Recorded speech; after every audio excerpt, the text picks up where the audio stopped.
my fiancée, Jess, and I, Laura, have been looking for a place to call home since the start of 2021. We live on the outskirts of Germany, not too far away from the Netherlands. We eventually did find something at the beginning of this year, 2023. It was an average 3-room apartment on the 3rd floor, with a balcony, 1 bathroom, and 1 kitchen. The apartment was located in a fairly small resident house with 3 apartments on each floor, 3 floors, totaling up to 9 apartments. We began moving in 3 weeks ago, and during that time, no neighbors showed their faces or offered help, which was fine, but we did hope to at least meet 1 or 2 of them during the transition. We began sorting through our stuff last week, arranging our things the way we want them to be. One important point I forgot to mention is since our apartment is on the top floor, it's a roof apartment, meaning most of our outside walls are tilted. We discovered a crawl space in one of the guest rooms. It wasn't really hidden. It was inside one of the tilted walls, and it was just a small space, not big enough to crawl around in, much less walk around in, but big enough to put a couple of things away that are not needed. You can think of it as an attic. "Hey Jess, come look at this," I called out to her after having discovered the space. "What is it?" Jess came in carrying a curious expression on her face. I pointed to the dark crawl space. "I'll grab a flashlight," she said. "Oh, don't be old-fashioned," I told her, and pulled out my phone, turning on the flash. I pointed the light into the crawl space. It still had some stuff inside, old paint buckets, and a couple of boxes. I also noticed something big and black in the far corner. It looked like a computer. "Let me look," Jess said, sounding impatient. I moved out of the way and handed her my phone. She gave me a grin and poked her head in. "Is that a computer?" she asked after a moment. "Yeah, I think so," I answered. For those curious, I attached a picture of the old computer and a picture of the crawl space here. We played rock, paper, scissors to decide who would go crawl inside the crawl space to retrieve a couple of boxes and the computer. I won, and Jess grumpily crawled in. "There's so much dust," she said between coughs. I was just glad it wasn't me in there. She finally got back with the computer in tow. It was on wheels, so it helped not needing to carry it out. She went back in and returned with one of the boxes next, and soon after the last one. "It's just clothes in here," I said, somewhat disappointed, after looking through the first box. "Same here," Jess responded. "But they look kind of weird." "Weird how?" I asked her. Mine didn't look weird, not that I could tell anyway. "Come look." I walked over to where Jess was sitting on the ground. The box contained old clothes, as Jess said. The clothes themselves looked normal. They were old jeans, t-shirts, hoodies, etc. What was weird were the stains. There were blotches of red all around them. It looked like someone had taken a bucket of red paint and just dropped it into the box. "Is that blood?" I asked Jess. "I don't know, are yours like that too?" "No, my box has no such stains." I glanced over at the computer. "Do you think it works?" Jess was looking at it too now. "Only one way to find out. We first had to figure out what kind of cables we needed in order to turn it on, which didn't happen until the next day when my best friend Paul came over. He's working as an IT specialist, so this was kind of his thing. We didn't want to break it, in case it was still working, but we also didn't want to spend any money on any hardware that we may need without knowing that the computer worked first. "Ooh, this thing's old and dusty," Paul said after only taking a look. "I'd guess it's 2008, maybe 2009. He was talking to himself while inspecting it. He did something because the next thing I know, something popped, and he opened up the computer, taking a peek inside. "Don't break it," Jess warned. Paul laughed in response. "Are you the expert or am I?" They both never actually saw eye to eye, but they tried because they both loved me. "Definitely not older than 2008. Paul began talking to himself again. "But it looks like it should work. Want to try turning it on?"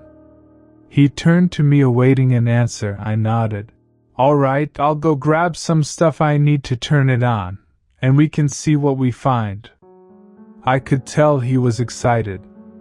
I was too, mostly just curious about what we'd find inside. The naive part of me hoped there'd be Bitcoin on there. Not that I know how Bitcoin even look, I just know Bitcoin is worth a lot. And I've heard stories of people finding Bitcoins on old computers. Paul returned with a monitor, a mouse and a keyboard, and a couple of other cables in hand. We plugged in the power source and turned on the computer after plugging in the rest. It buzzed for a moment, and then the screen lit up. "It works!" We all released the breaths we were holding. It took a while to power up, but once it did, the desktop came to life, and boy was it full.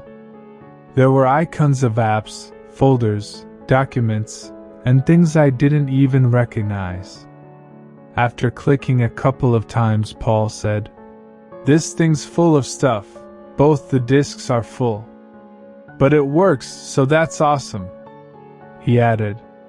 Jess and I both observed as Paul worked, clicking here and there, doing something.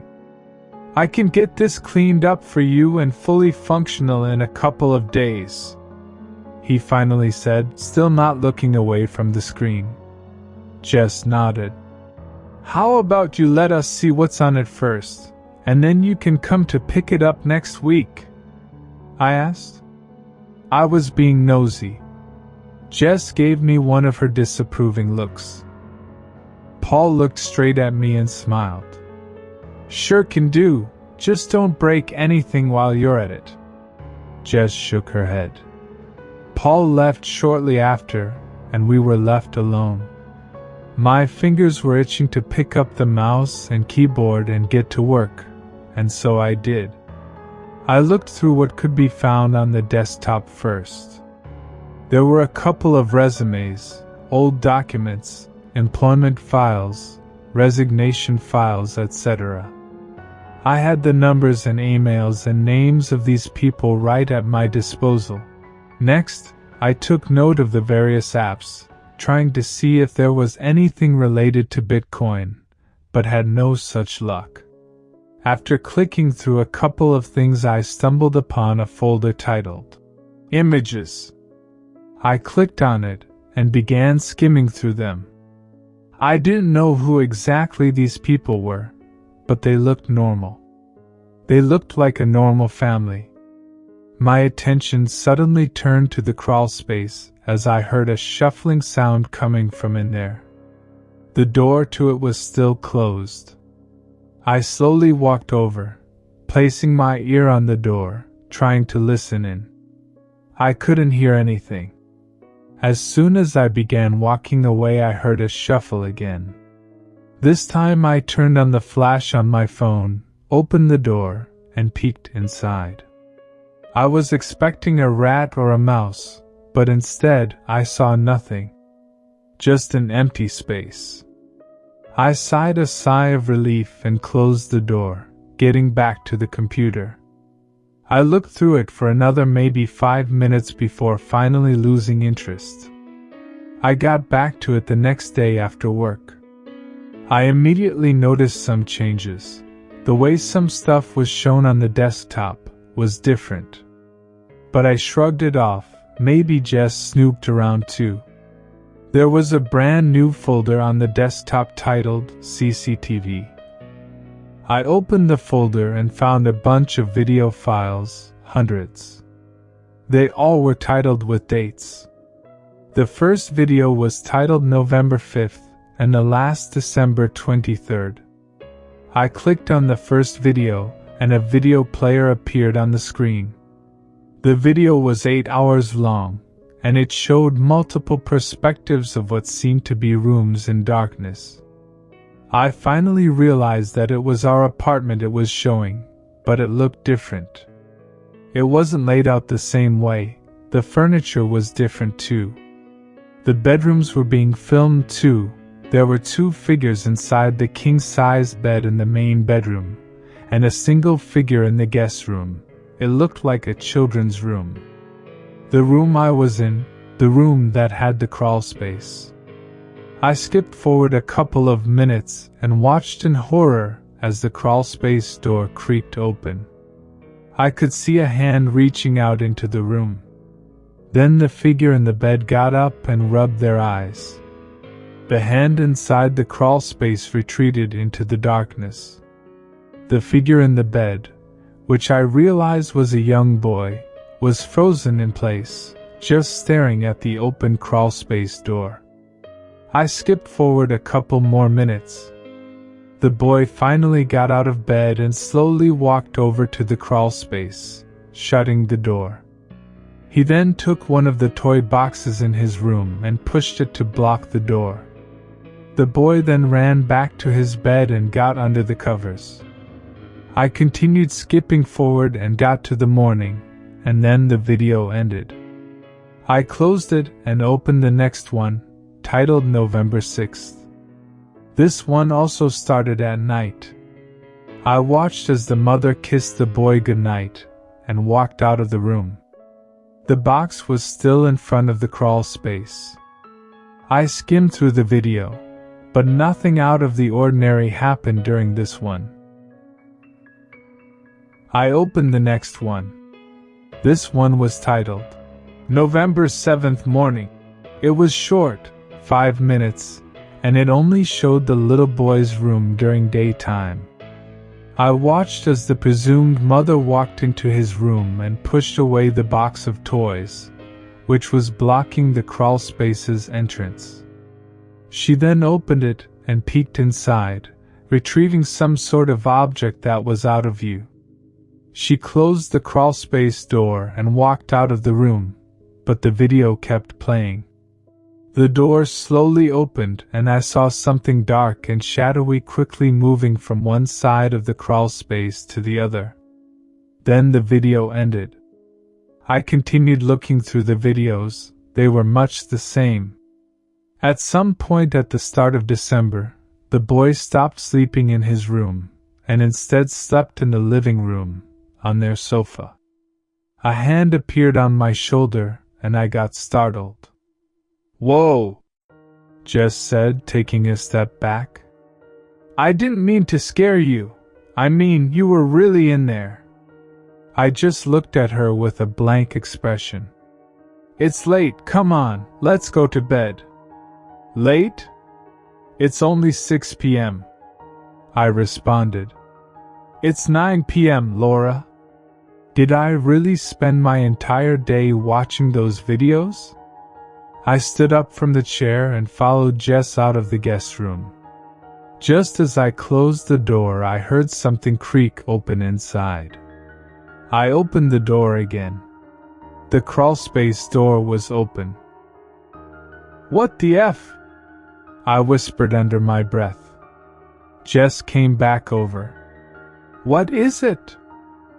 "The crawlspace door just opened on its own," I responded, still looking inside the room, looking into the darkness of the crawlspace, half expecting to see a hand or something moving. Jess brushed past me and walked inside the room, and my heart dropped. I was afraid. Why was I afraid? I wanted to say something, but my lips were sealed shut. She walked over to the crawlspace door and closed it. Problem solved. She shot me a grin, and I felt my tensed-up body relax just a little. I had a nightmare that night. I dreamt that I was sleeping in that room. It looked just like that little boy's room. The same furniture I had seen in the videos. I dreamt that the crawlspace door opened. I felt that I was scared, really scared. And I was frozen. But eventually, I got the courage to stand up and go and close it. I walked over to the crawlspace door and peered inside. I saw 2 glowing blue circles inside, and then the dream ended. I was really distracted at work the next day. My boss almost sent me home. I couldn't stop thinking about those videos. They were so bizarre, so weird. What was that thing inside the crawlspace? Was it haunted? Was it an animal? I went straight into the guest room after I got home. The crawlspace door was closed, and I sighed a sigh of relief. I turned on the computer. The desktop had been changed again. There now was a second folder, this one titled CCTV 2. The first video was titled January 1st and the last, February 7th. There were a lot of misdates in this folder. The next video that followed after January 1st was January 7th, and then 10th, and then 12th. I opened the first video. It showed the same perspective as the CCTV footage from the old videos. Except the entire apartment was empty. No furniture. The video was 23 minutes long. I watched as the front door to the apartment opened and 3 figures stepped in. My whole body tensed up then. I had chills crawling all over my skin. It was Jess and I and the realtor that entered. I watched as the realtor showed us around the apartment, just like the very first day we were shown around. But I don't remember seeing any cameras around. Where is this footage coming from? While we were in the master bedroom, the guest's room crawlspace door opened. I could see 2 blue pixels inside the darkness, just like I had seen in my dream. I closed the video and opened the next one, January 7th. It was only 3 minutes long. I watched as the realtor walked inside the apartment and went straight into the guest room. He opened the door to the crawlspace and crawled inside. He crawled out at around 2:30 minutes of the video and ran out of the apartment, leaving the crawlspace door wide open. The next video, January 10th, was our moving day. I watched as we moved into the apartment, carrying all our different appliances through the front door while something lurked inside the darkness of the crawlspace. At some point in the video, Jess and I were discussing something right in front of the guest room, and her hand was on the handle, already turning to open the door. The crawlspace door slowly closed by itself moments before Jess walked inside the room. I turned off the video and looked around the room, looking for any hidden cameras. I had to tell Jess about this. I had to show her.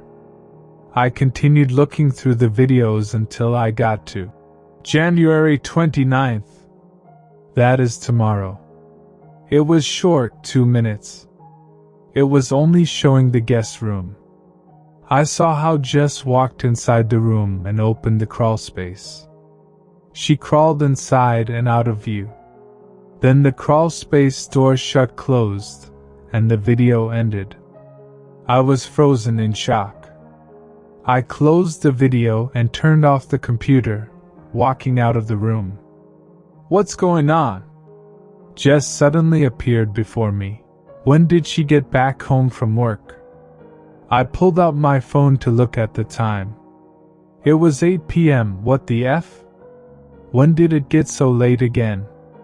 It felt like I was inside that room for maybe half an hour, not longer. You okay? Jess had a worried look. I nodded in response and walked into the kitchen and poured myself a glass of water. I need to show you something, I finally said to Jess. Oh, you find something cool on that computer? She said excitedly, but her expression quickly changed when mine remained grim. What is it? She asked, now sounding a little worried. I motioned for her to follow me and we went to the guest room. When I opened the door, the crawlspace was open. I took a deep breath and walked inside, immediately closing the crawlspace door. You're scaring me, she said from behind me. Just look, I said while picking up the mouse. I looked on the desktop and looked for the folders titled CCTV and CCTV2. They were gone. How is that possible? I muttered under my breath. What? Jess asked. The folders, the videos, they're all gone. I glanced at the door to the crawlspace. Come on, let's go, Jess said and began walking out of the room. Jess, don't go into that crawlspace ever again, no matter what. She looked at me with worried eyes but nodded in agreement, which made me relax a little. It's almost midnight now and Jess is soundly asleep beside me. I don't know what the F is going on and I want to figure it out. I decided that I'm going to reach out to the old tenants tomorrow. I have their details after all. Maybe they can shed some light on this. I really hope Jess listens and doesn't go into that crawlspace. I have a really bad feeling about all this.